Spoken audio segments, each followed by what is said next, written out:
వాటి నాటలు అంటూ ఉంటాయి. మీరు మహాలక్ష్మి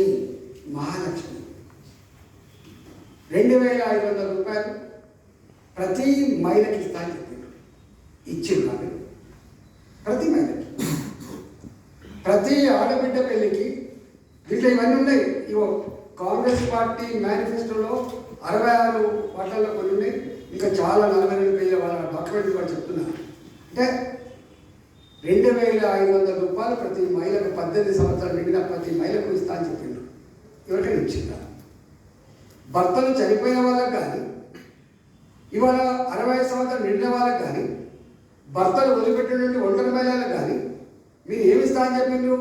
ఈ ముష్టి 2000 రూపాయలు అయింది, 4000 రూపాయలు ఇస్తా అని చెప్పి ఇచ్చింది. మీరు మహిళలకే కదా మ్యాక్సిమం.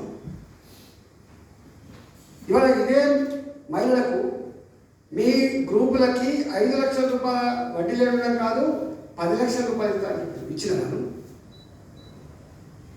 ఇవాళ పెళ్లి చేసుకున్నటువంటి ఆడబిడ్డకి తులం బంగారం ఇస్తా అని చెప్పి 2 లక్షల రూపాయలు ఇచ్చిన వాళ్ళు.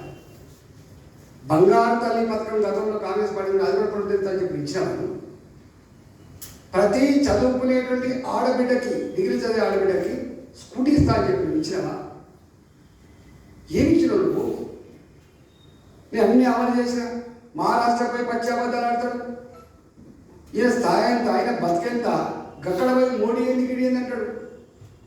కేంద్ర ప్రభుత్వం దగ్గరికి పోతాడు, ఇది అది అని చెప్పి బద్దలాడతాడు. నువ్వు ప్రజాక్షేత్రంలో మాత్రం ప్రగల్భాలు పలుకుతావు. నువ్వు ఇవాళ మహిళలని మోసం చేసినటువంటి రేవంత్ రెడ్డి నువ్వు ఎక్కడ కూడా ముందుకు పోయే ప్రసక్తి లేదు. రైతులు